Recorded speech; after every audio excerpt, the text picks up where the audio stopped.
Essa é a melhor noite da sua vida, porque nós não sabemos se nós teremos uma outra noite, né?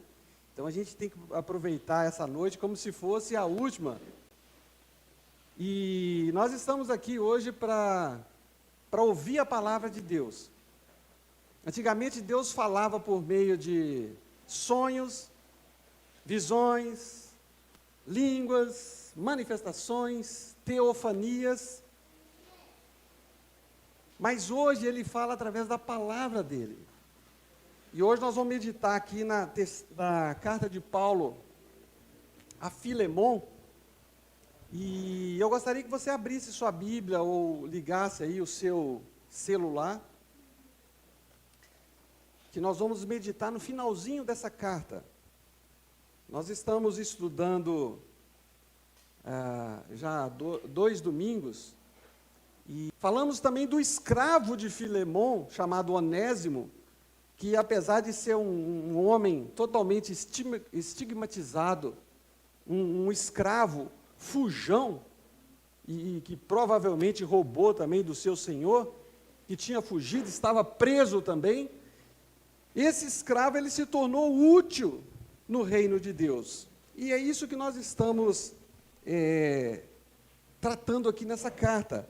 Se você não participou de nenhum desses estudos, aqui a gente tem um breve resumo dessa carta. É uma carta pequenininha, com 25 versículos.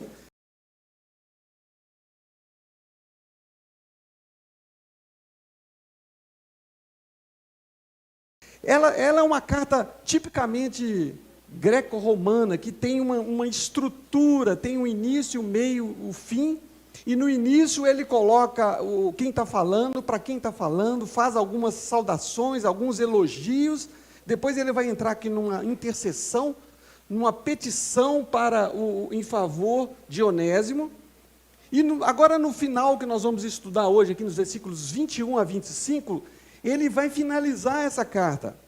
E parece que finalzinho de carta não tem muita importância, né? Porque vai citar alguns nomes.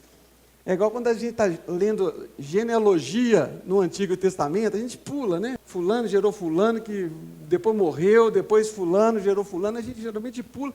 E hoje aqui ele vai citar alguns nomes, vai fazer algumas comunicações, e a gente passa por cima dessas informações. E quando eu estava estudando esse texto, eu achei muito interessante, muito interessante.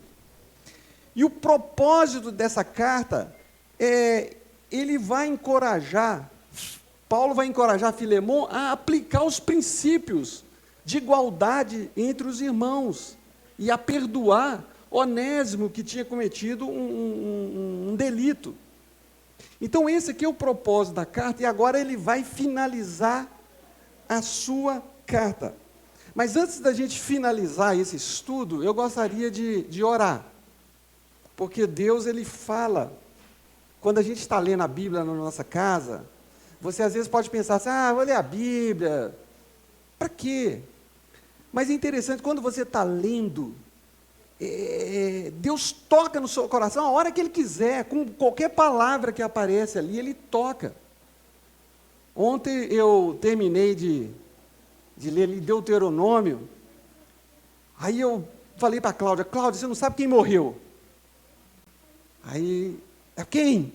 Assustada, eu falei, Moisés morreu, porque estava tão emocionante a história, ele contando ali no finalzinho. E quando a gente estuda, faz uma leitura completa assim, de um livro, você fica assim, extasiado de ver que Deus ele fala, você se sente assim, consolado, você se sente animado, que nós estamos vivendo hoje em dia, por causa aí de celular, de tanta tecnologia, a TV a cabo, que tem 800 canais, que a gente acaba não assistindo nenhum, porque a gente só fica mudando, né? Tem tanta tecnologia, tantos atrativos, que eu tenho percebido que, nos últimos anos, as pessoas pararam de ler a Bíblia. Não leem a Bíblia como antigamente. Como eu sou de antigamente, numa época que a gente não tinha televisão direito, não tinha internet, não tinha computador, não tinha nada. Nesse tempo, era comum entre os jovens das igrejas, quantas vezes você leu a Bíblia? Você conhece a história da Bíblia? Você conhece a história? Você leu esse livro? Tinha concurso bíblico nas igrejas, você lembra, João? Concurso bíblico, memorização de versículos, quem sabia contar história, porque era assim. Então, vamos orar agora nesse momento, pedindo que Deus toque no nosso coração. Vamos baixar nossas cabeças e vamos orar nesse momento.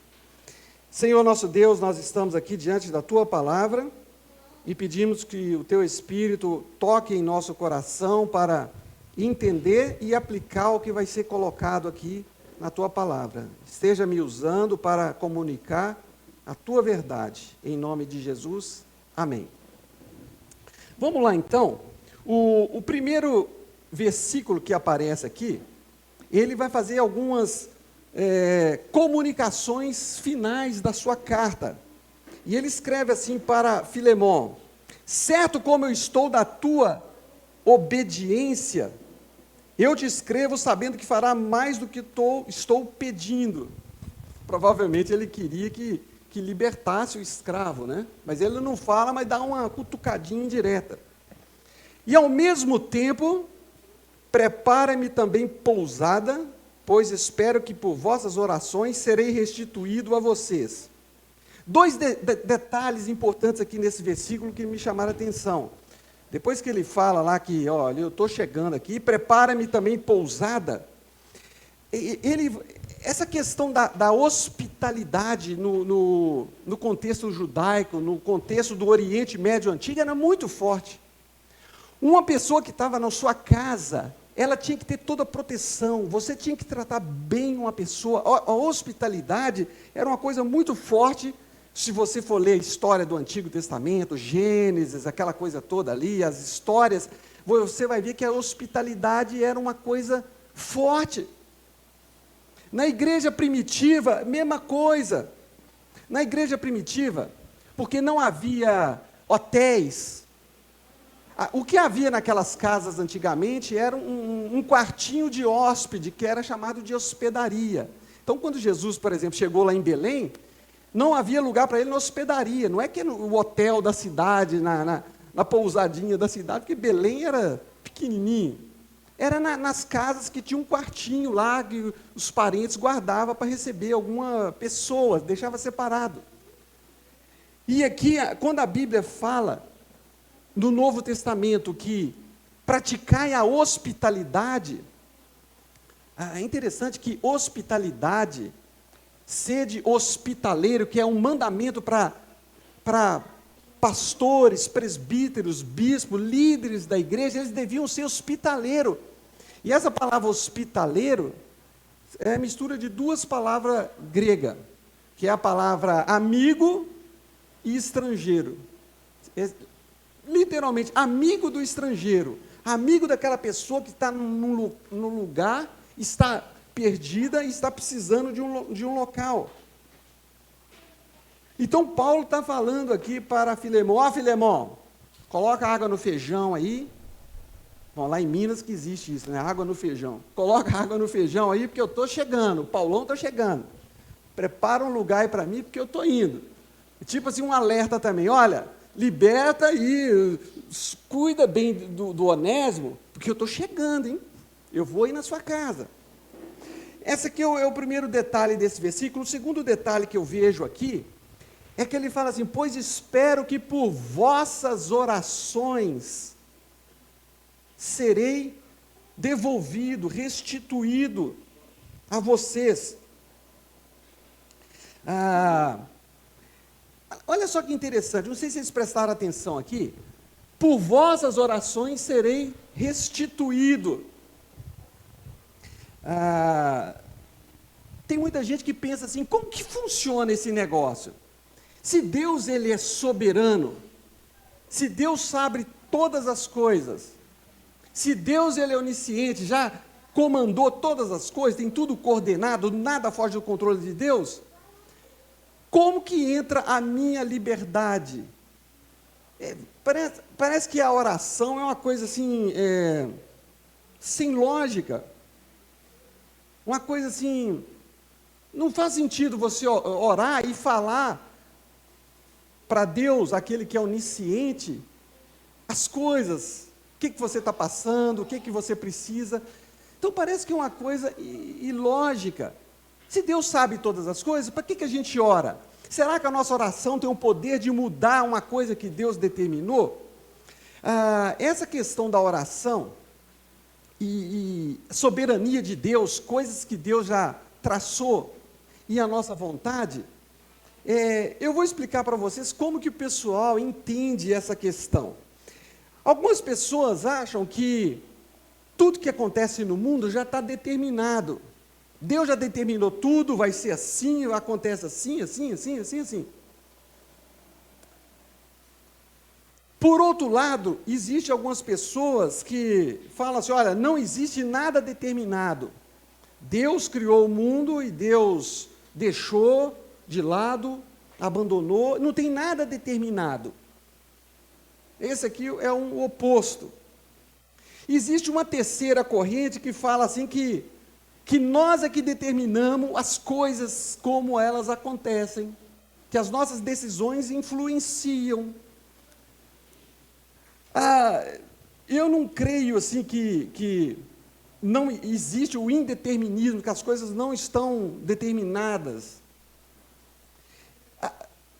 O que a gente crê é que entre as coisas que foram determinadas por Deus, que é uma verdade, existe também as nossas decisões, que elas atuam juntamente com o plano de Deus. E como isso funciona, a nossa vontade, as nossas orações e a vontade de Deus, existe os apóstolos, todo o texto do Antigo Testamento, do Novo Testamento, as histórias bíblicas servem para mostrar que nós podemos orar, que as nossas orações cooperam junto com o plano de Deus. E é verdade que Deus não responde todas as nossas orações, porque nós não sabemos muitas vezes orar como convém, e Deus, graças a Deus, que Ele corta muita oração errada que a gente faz. Então, as nossas orações, elas atuam na história, de acordo com a soberania de Deus, mas elas estão debaixo da soberania de Deus. Deus controla todas as coisas, mas Ele pede que a gente ore, Ele pede que a gente interceda. A oração não serve tanto para a gente falar para Deus o que Ele tem que fazer. A oração Deus permite para a gente aprender quem nós somos e quem Deus é. A oração leva a gente a mostrar a nossa fragilidade e a nossa dependência de Deus. E quando a gente está no fundo do poço, que é o melhor lugar, a melhor sala, melhor terapia que existe, chama fundo do poço.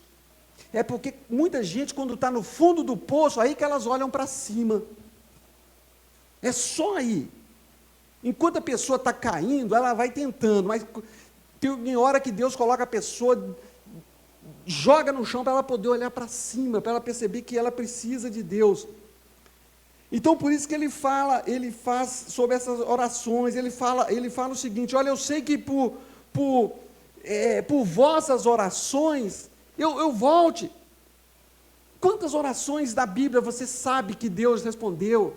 Deus respondeu a Elias, Deus respondeu a Moisés muitas vezes. Moisés, quando chegava diante de uma situação difícil, o que ele fazia? Ele orava. Os apóstolos em dificuldade, eles oravam. E muitas vezes nós deixamos de receber muita coisa porque nós esquecemos das orações.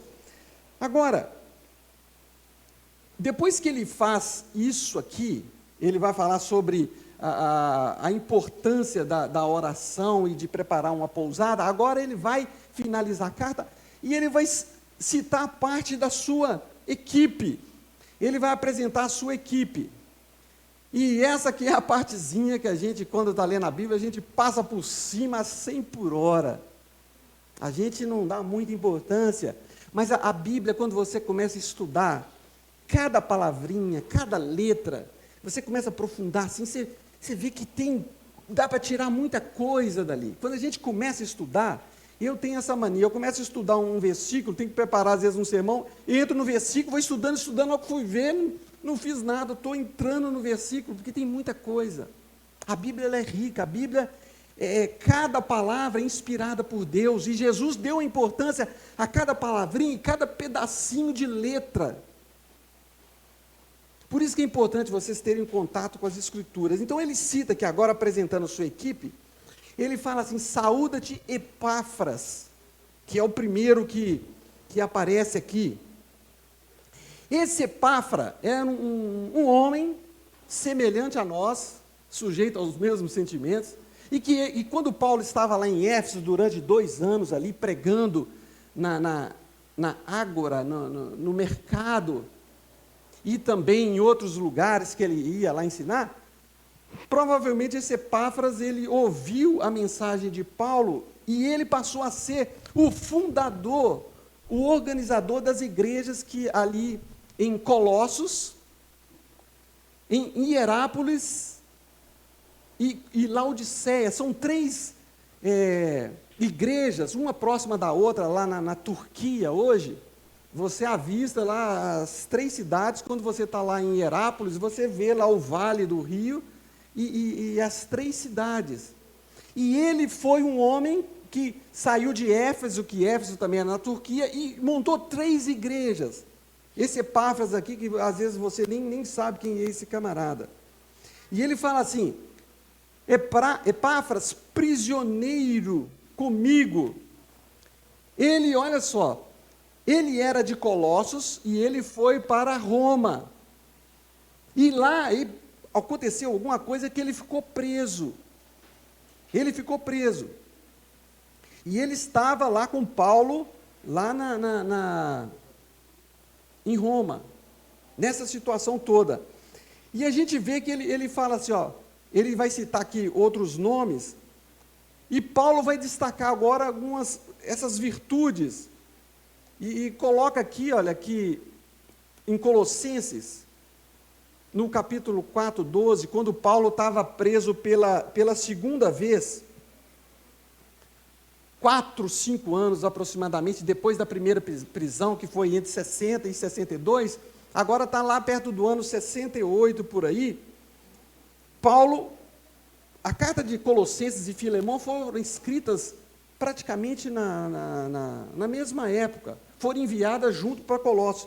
E ele vai falar aqui sobre Epáfras, ele fala assim, ó, saúda-vos Epáfras, que é dentre vós, de Colossos, servo de Cristo Jesus, o qual se esforça sobremaneira continuamente por vós nas orações, para que vos conserveis perfeitos e plenamente convictos de toda a vontade de Deus. E dele dou testemunho de que muito se preocupa por vós, pelos de Laodiceia e pelos de Hierápolis, as 3 igrejas aqui que eu mencionei. Então esse Epáfras, ele era um homem de oração. Aqui fala que ele esforça sobremaneira, continuamente. Essa palavra esforça sobremaneiramente é a palavra que vocês conhecem, que é agonizar. Ele agonizava, ele pedia, ele intercedia a todo momento pela igreja dele, sobremaneira e continuamente, por vós nas orações. Agora, o que esse Epáfras estava fazendo lá em Roma? Na cidade de Colossos, começou a acontecer um problema lá, é uma heresia que surgiu na igreja. E eu vou explicar para vocês essa heresia, porque ele foi para lá para pedir ajuda para Paulo. Imagina uma igreja que foi criada, e Colossos era uma cidade que havia uma mistura grega com judaísmo e muita mistura de filosofia oriental. Então, nessa cidade, o que eles estavam fazendo? Eles estavam entrando dentro da igreja e estavam ensinando o que era ensinado na cidade. o que eles ensinavam na cidade? Eles falavam o seguinte: olha, Jesus,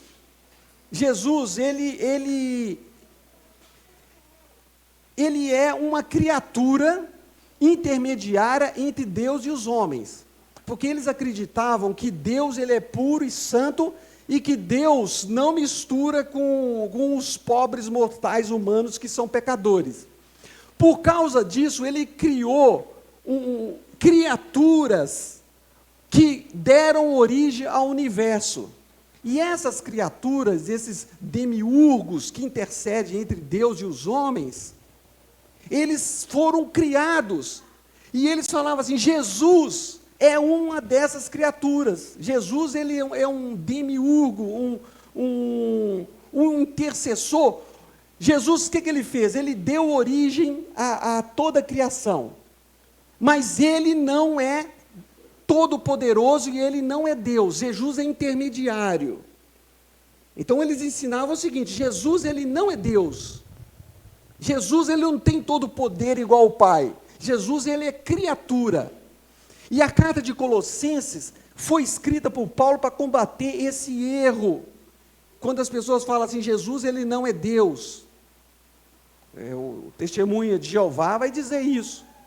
Mas também é comum as pessoas falar o seguinte: olha, Jesus, ele é Deus, mas quando ele assumiu a forma humana, ele deixou de ser Deus. Ele abriu mão da sua divindade. Isso não é verdade. Jesus, Paulo vai falar em Colossenses, nele habita corporalmente toda a plenitude da divindade. Jesus não abriu mão da sua divindade, ele abriu mão de fazer o uso dos seus atributos, porque ele é o Criador de todas as coisas, ele estava no princípio com Deus, e é isso que Colossenses vai colocar. E Epáfras foi esse homem que foi lá levar essa informação. Então esse Epáfras estava com Paulo, um homem importante, um homem útil, que cuidava de igrejas. Um outro homem que é citado aqui na equipe de Paulo é Marcos. Vocês conhecem esse Marcos? Sabe quem é esse Marcos? É o João Marcos. Será que ele aparece na Bíblia em algum lugar? Saúde Epáfras, prisioneiro comigo em Jesus Cristo. Marcos, ele é citado aqui. Esse Marcos, ele era um seminarista primo de Barnabé.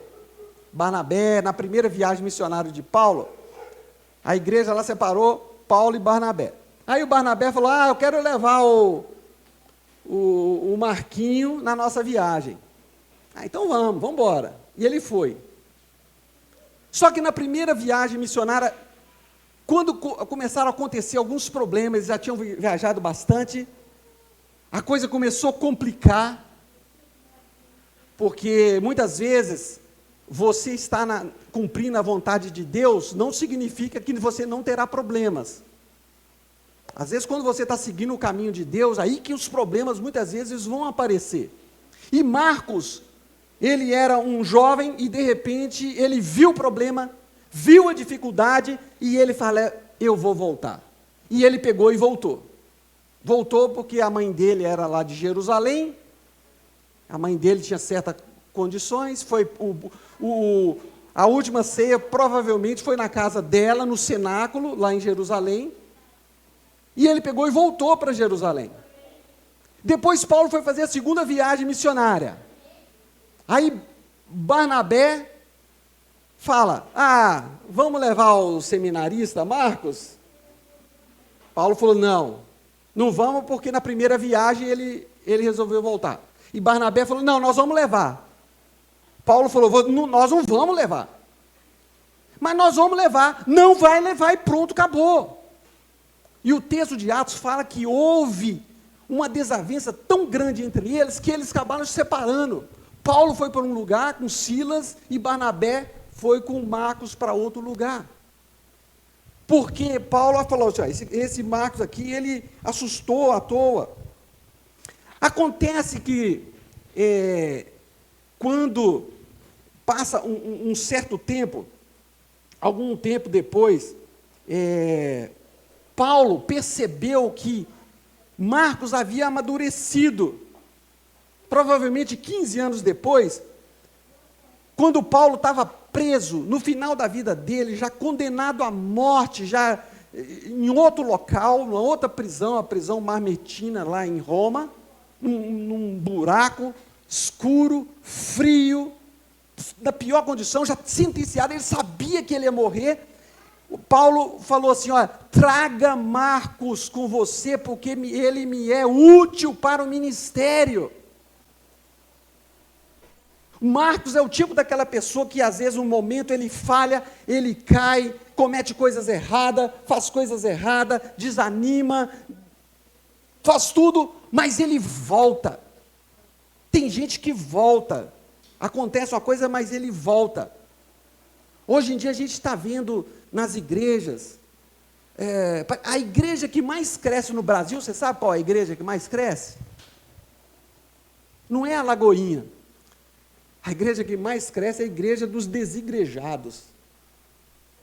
Nas igrejas, eu conheço várias, há muita gente desanimando, muita gente dando uma de Marcos, desanimando. Eu estou desapontado com pessoas, desapontado porque aconteceu algum problema, eu quero voltar, desanimado com isso, com aquilo, com um monte de coisa.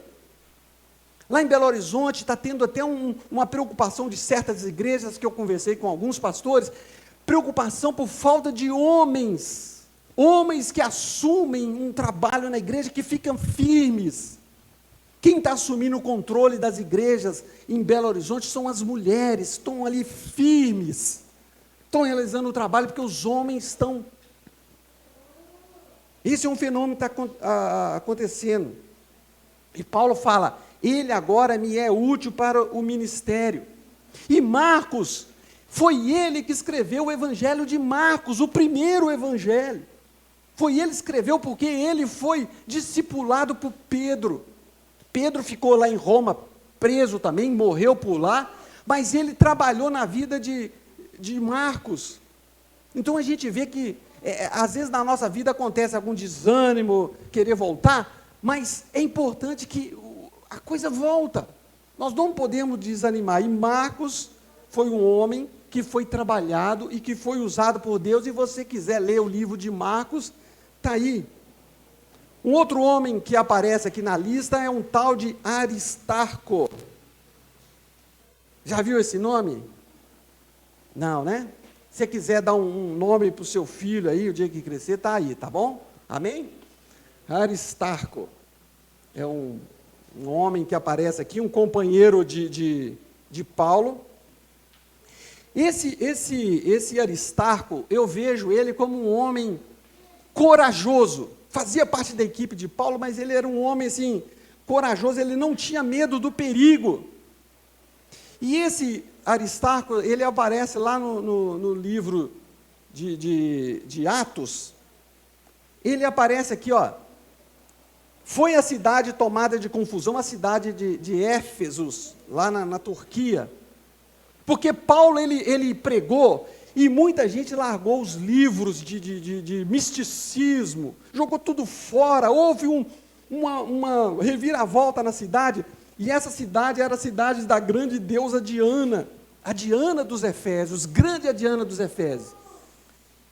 E eles amontoaram todo mundo lá no ginásio, todo mundo gritando, grande é a Diana dos Efésios.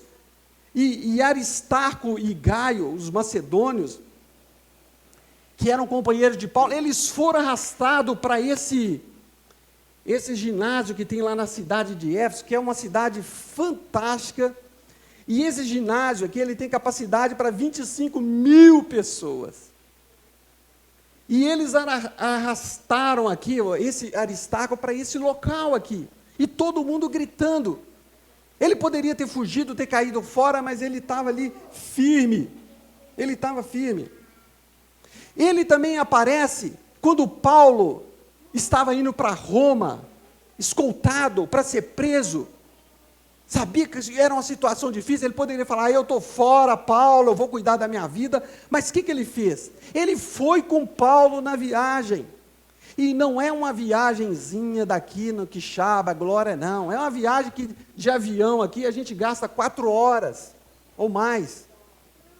Faz escalas. Mas ele foi com Paulo nessa viagem tumultuada, cheia de problema, navio vira, picada de cobra, dormir no mar, frio, falta de comida, essa situação toda, mas esse Aristarco, ele estava presente.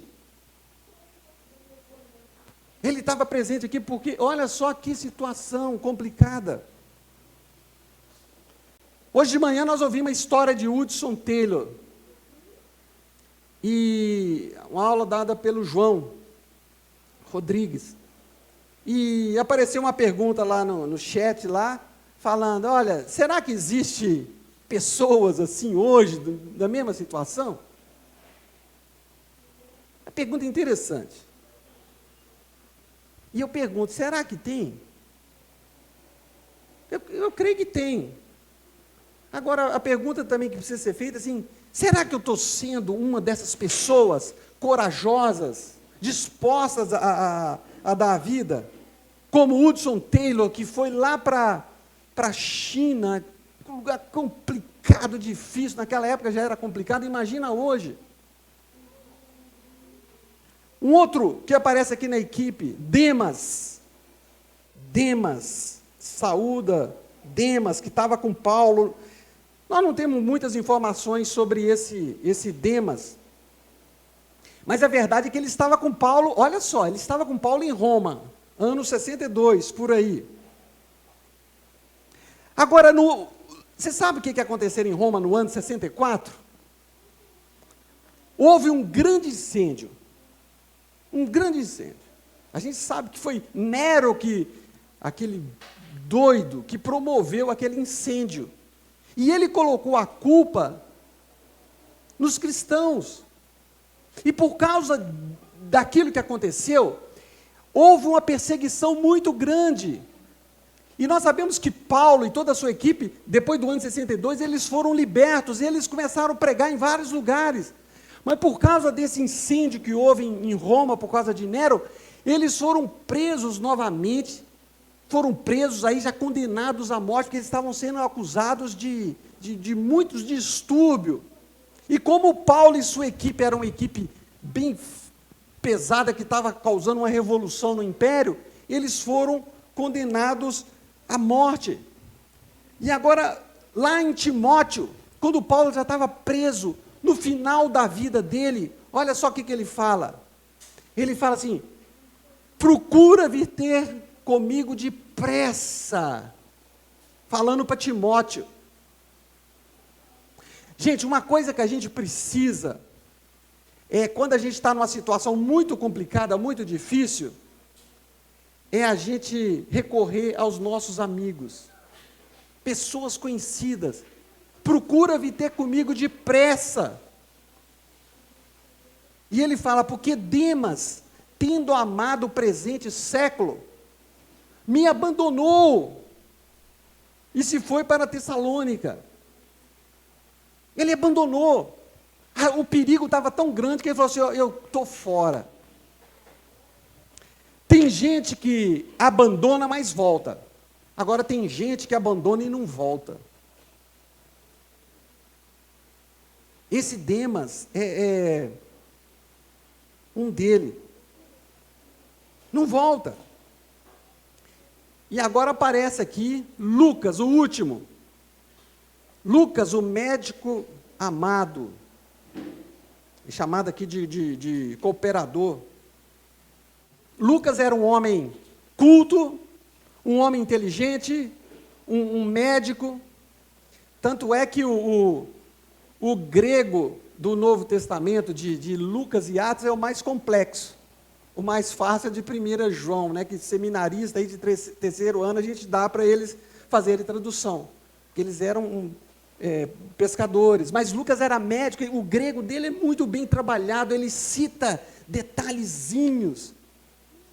Mas ele era um homem culto, e ele estava ali com Paulo diante do perigo dessa situação complicada. Agora, ele não era só médico, ele era escritor. O livro Atos e Lucas é é muito grande o conteúdo.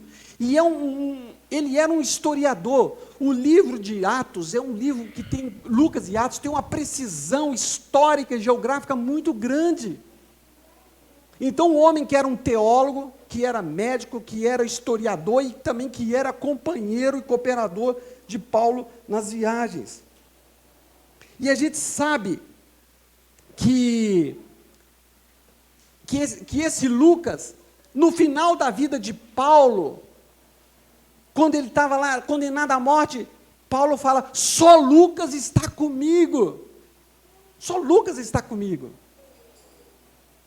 Às vezes a gente pode achar que a gente tem uma profissão, mas a gente não pode envolver no reino de Deus. Mas pode. Deus não quer que todo mundo seja pastor, missionário. Deus quer que você seja um pastor e missionário onde você trabalha. Não existe esse negócio de secular e sagrado. Agora aqui nós estamos na casa de Deus, nós estamos na presença de Deus, e lá no trabalho não é a presença de Deus. Para o crente, o cristão não pode haver esse dualismo doentio. Nós estamos na presença de Deus o dia inteiro, e isso que precisa ser colocado. E Lucas, ele era assim. Agora, às vezes a gente pensa que Paulo, ele era um andarilho doido, um homem que andava sozinho, um camarada que não tinha muita coisa aí para fazer, ficava andando de um lado para o outro. Mas isso não é verdade. A equipe de Paulo, por trás de Paulo, havia uma equipe muito interessante. A gente imagina assim, sempre Paulo, coitadinho, andando de um lugar para o outro, sem ajuda, mas tinha uma equipe por trás dele. E a equipe dele tinha ali companheiro de ministério, companheiro de luta. Tinha pessoas que consolavam Paulo, que trazia um lenitivo, um consolo, uma ajuda para ele naqueles momentos de dificuldade. Tinha hora que Paulo falava assim, eu desesperei da própria vida. A coisa está muito complicada. Nós vamos estudar sobre a vida de Paulo aqui. Vocês vão ver que foi uma loucura que esse homem passou. Do lado dele tinha um médico, e muitas vezes o Paulo já falava até para Timóteo, olha, você está tão doentinho, Timotinho, toma um pouquinho de vinho aí para o seu estômago, para dar um jeitinho. Agora, Paulo tinha amigos, companheiros, pessoas que viajavam. As cartas que Paulo escrevia, que eram muitas cartas, muitas se perderam, mas pela soberania de Deus, ele preservou aquilo que ele quis que fosse preservado, mas ele não escrevia todas as cartas. Havia escritores, amanuenses, escribas que escreviam para ele. Ele ia ditando, a pessoa escrevendo. Às vezes, no final, ele falava assim, eu, Paulo, escrevo de próprio punho, tipo fazendo a assinatura dele, né? Mas tinha essa equipe, pessoas que faziam escribas, pessoas que faziam cópias, tinha ajudadores, tinha carteiros que pegavam a carta, levava de um lugar para o outro, vocês imaginam as distâncias que Paulo andava, tinha historiadores. Agora, fora do círculo de Paulo, havia ali mantenedores. Como que vocês acham que Paulo comia? Tomava café da manhã. Você acha que era lá os corvos lá de Elias que mandava para ele? Não. Ele precisava de comida, precisava tomar café. Paulo era gente, sabia? Que ele precisava comer, tomar um banho, almoçar. Às vezes chegava assim, o que vai ter de almoço? O que vai ter de janta? Cafezinho da tarde com queijo. Ele precisava dessas coisas. Então tinha equipe de mantenedores e tinha uma equipe também de oração que orava por ele o tempo inteiro. O pessoal falou, Paulo está lá no fim do mundo, vamos orar por ele. A gente não sabe o que está acontecendo, mas vamos orar por ele. E havia igrejas que estavam envolvidas nesse processo todo de Paulo aqui. Então, ele passava por tudo isso aqui. Agora, eu não sei se vocês sabiam que tudo que Paulo fez assim, na vida dele só poderia ter sido feito por causa de uma equipe. Porque naquela época não havia celular, não havia telefone, não havia WhatsApp, não havia internet, não havia carro, não havia avião, não havia transporte. não havia moto, não havia bicicleta, camelo dificilmente, é só pessoa assim muito rica, não havia computador, não havia cartão de crédito, tudo isso que a gente tem aqui não acontecia, não tinha. Não havia papel sulfite, 500 folhas, não havia caneta, papiro era cara, tinta era cara, tudo era muito complicado, mas ele não media. Por trás disso tudo havia judeus que ficavam fazendo intriga, fofoca, falando mal. Havia perseguição dos romanos, perseguição de igreja, de gente de dentro da igreja importunando a vida dele. Paulo até cita numa das cartas um tal de Diótrefes, né? Que deveria chamar Idiótrefes, que é o melhor nome para ele. Havia heresias. As cartas de Paulo, a maioria delas é para combater heresias, porque se você está numa igreja, você não cuida da doutrina, as heresias elas entram. Heresias é igual praga, entra numa igreja mesmo. A gente precisa estar atento nas coisas que são faladas, que são colocadas, o que o pessoal está ouvindo, o que o pessoal pensa, tem que cuidar do pessoal, e era isso que Paulo fazia. Calúnia para tudo quanto é lugar, viagem sem fim, sem rumo, com dificuldade, tinha inimigos dentro do próprio, ali junto com ele, e no final de Timóteo ele fala assim, Alexandre, o latoeiro, o camarada que trabalhava com bronze, me causou muitos males. E Paulo, além disso, ele tinha um espinho na carne, ele era doente, tinha uma dificuldade, tinha uma coisa que incomodava ele, tudo isso, mas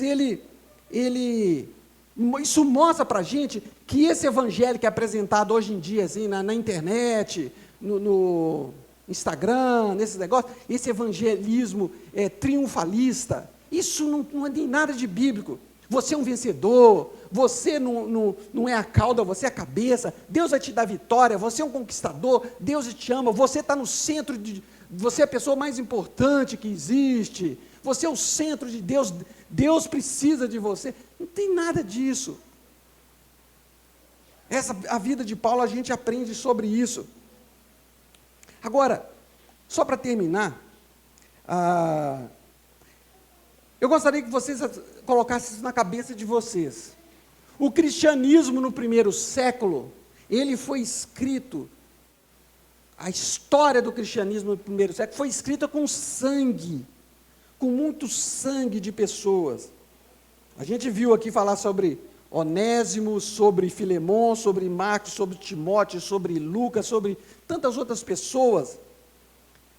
Agora, nós estamos escrevendo uma história também. A história deles ficou aqui na palavra de Deus. Agora, e a sua história? Como que você está escrevendo a sua história? Como que você está escrevendo a sua história aqui nessa igreja que está apenas começando? Quando a gente olha para essa foto aqui, a gente pode pensar assim, mas isso aqui é uma igreja pequenininha, tem uma tenda ali, uma parte lá de cima que eu nunca fui, o banheiro ali, uma coisa pequenininha, o que tem para fazer nessa igreja? Igreja pequenininha, isso aqui, para que isso? Mas quando a gente olha para uma igreja pequenininha como essa, a gente percebe que tem muita coisa para fazer, para isso aqui acontecer. Você sabe muito bem que muita coisa precisa rolar. Para vocês estarem aqui sentados na cadeira, tudo bonitinho, tem gente que precisa limpar, deixar tudo prontinho. Tem gente que precisa colocar as cadeiras no lugar, 3 para cá, 2 para cá, 6 lá atrás para o Zambelli, e mais 2 aqui, 4 aqui, 1 aqui, deixar tudo arrumadinho, bonitinho. Aí o Arthur, 2 horas da tarde, ele vem para cá para mexer nos equipamentos, monta som, fio para cá, funciona, não funciona, pilha, bateria, liga, não sei o quê. Aí depois vem o pessoal, ensaia, e volta, canta, vai, monta, fio, testa e liga. Aí depois o pessoal chega da recepção, cadê a placa? Vamos ali, colocar álcool gel lá, aqui, mede e vê a temperatura. E assim a coisa vai acontecendo. Aí precisa preparar, no domingo de manhã, preparar para a escola bíblica dominical.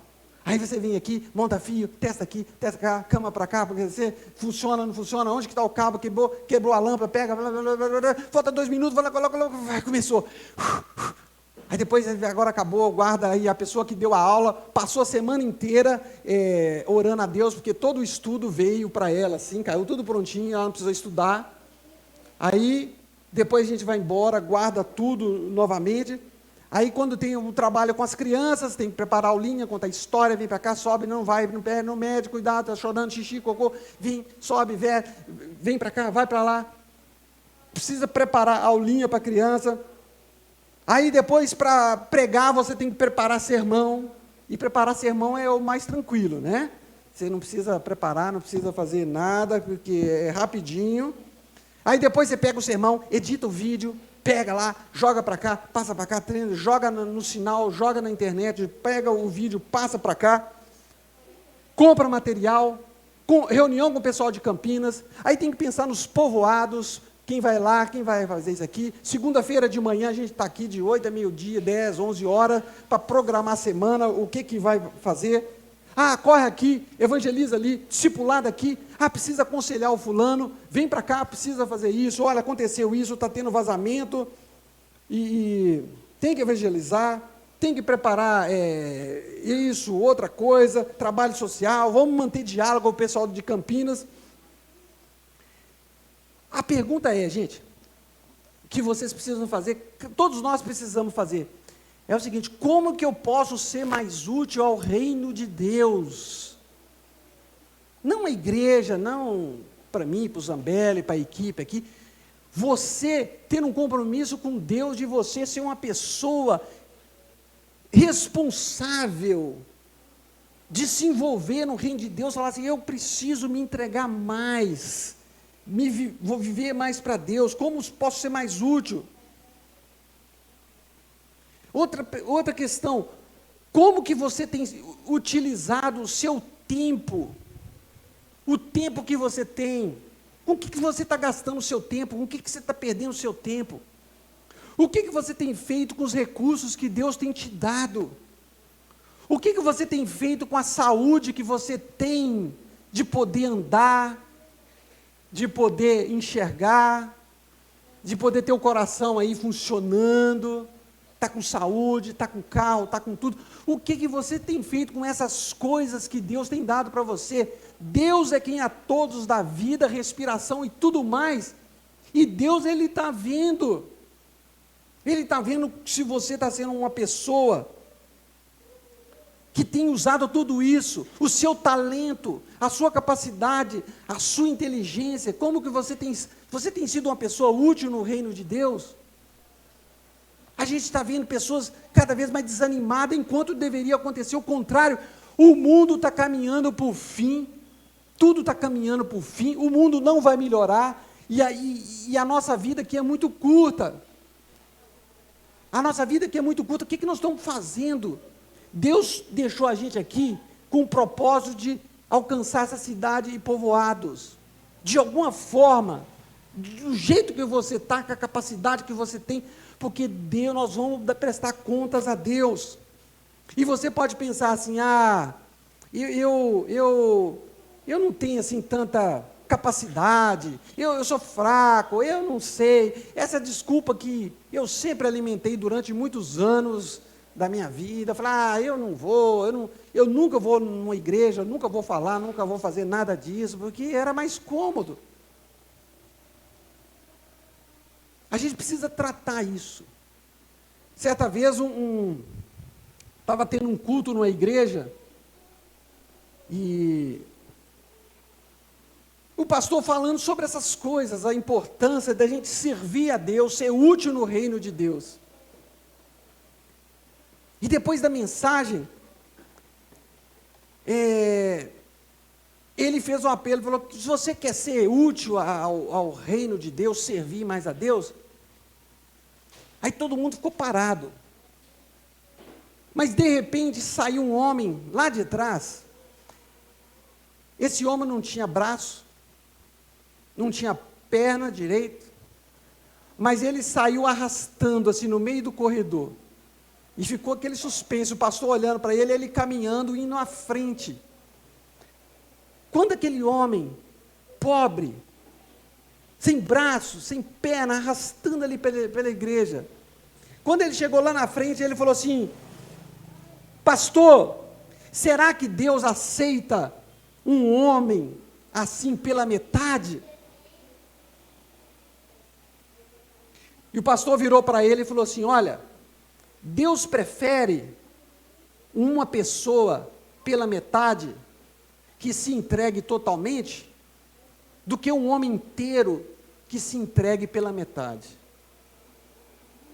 Deus, Ele quer que a gente se entregue a Ele, que mude a nossa vida, o nosso comodismo, a nossa a saúde, tudo nosso envolvido por Reino de Deus. E é isso que Deus gosta, isso é que é adorar a Deus com o nosso corpo, com a nossa mente, com o nosso entendimento, amar a Deus de todo o vosso coração. Isso que é uma adoração que agrada a Deus.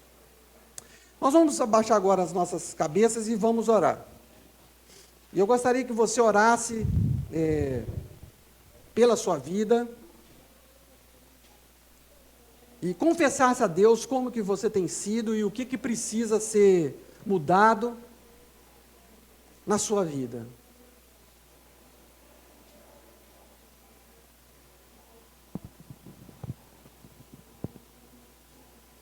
Tome uma decisão diante de Deus de se envolver de alguma forma no reino dele.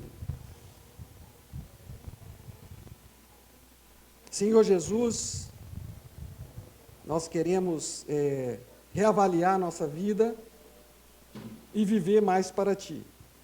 Renova o nosso coração, nós não queremos ser o mesmo, queremos ser mudado por Ti a cada dia e queremos uma nova vida daqui para frente, sendo uma pessoa útil no Teu reino. Esteja nos abençoando essa igreja, todos que estão ouvindo essa mensagem, para que haja mudança. Oramos assim, agradecidos, no nome de Jesus. Amém.